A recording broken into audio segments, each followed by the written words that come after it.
Latest updates ఎప్పటికప్పుడు పొందడానికి studio one plus WhatsApp channel ని ఫాలో అవ్వండి. లింక్ డిస్క్రిప్షన్ లో ఉంది. Global star Ram Charan triple సినిమాతో పాన్ ఇండియా స్థాయిలో గుర్తింపు తెచ్చుకున్నాడు. త్రిబుల్ సినిమా నటించిన తర్వాత చరణ్ గేమ్ చేంజర్ సినిమా ప్రేక్షకుల ముందుకైతే వచ్చింది. శంకర్ దర్శకత్వంలో వచ్చిన ఈ సినిమా భారీ అంచనాల మధ్య అయితే విడుదలైంది. కానీ ఈ సినిమా ఆశించిన స్థాయిలో విజయం సాధించలేదు.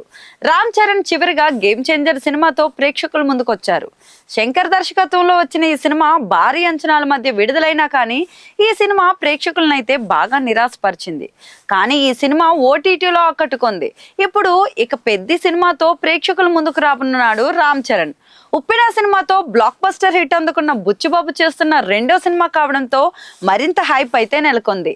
రామ్ చరణ్ కెరీర్ లో 16వ సినిమాగా వస్తున్న ఈ మూవీలో బాలీవుడ్ స్టార్ జాన్వీ కపూర్ కథానాయికగా నటిస్తోంది. కొన్ని నెలలుగా ఈ మూవీ షూటింగ్ శరవేగంగా జరుగుతుంది. ఇటీవలే చరణ్ బర్త్డే సందర్భంగా విడుదలైన first look posters, title poster సినిమాపై మరింత క్యూరియాసిటీని అయితే పెంచేశాయి. శ్రీరామనవమి సందర్భంగా సినిమా నుంచి ఫస్ట్ షాట్ గ్లింప్స్ ను రూపంలో రిలీజ్ చేసింది చిత్ర యూనిట్. ఈ సినిమా ఒక స్పోర్ట్స్ డ్రామాగా ఉంటుందని అంటున్నారు. మరి ఈ సినిమాలో సీక్రెట్, కుస్తీ, కబడ్డీ వంటి వివిధ ఆటలు ఉంటాయని, ఈ సినిమాలో చరణ్ లుక్ చాలా డిఫరెంట్ గా ఉంది.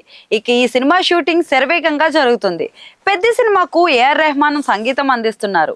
ఇదిలా ఉంటే తాజాగా ఈ సినిమా గురించిన ఒక న్యూస్ అయితే ఫిలిం సర్కిల్లో చక్కర్లు కొడుతుంది. ఇదిలా ఉంటే ఈ సినిమాలో అదిరిపోయే యాక్షన్, ఎమోషనల్ డ్రామా ఉంటుందని కూడా అంటున్నారు. అలాగే ఈ సినిమాలో అదిరిపోయే స్పెషల్ సాంగ్ ఉంటుందని, ఇక ఈ సాంగ్ లో Tollywood hot beauty Pooja Hegde Charan తో కలిసి స్టెప్ లేనుందని టాక్ వినిపిస్తుంది.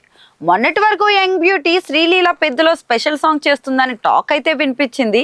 ఇక ఇప్పుడు పూజా హెగ్డే పెద్దలో స్పెషల్ సాంగ్ చేస్తుందని టాక్ వినిపిస్తోంది.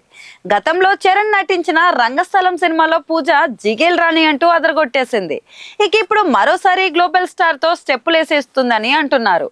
త్వరలో దీనిపై అయితే క్లారిటీ రావాల్సి ఉంది.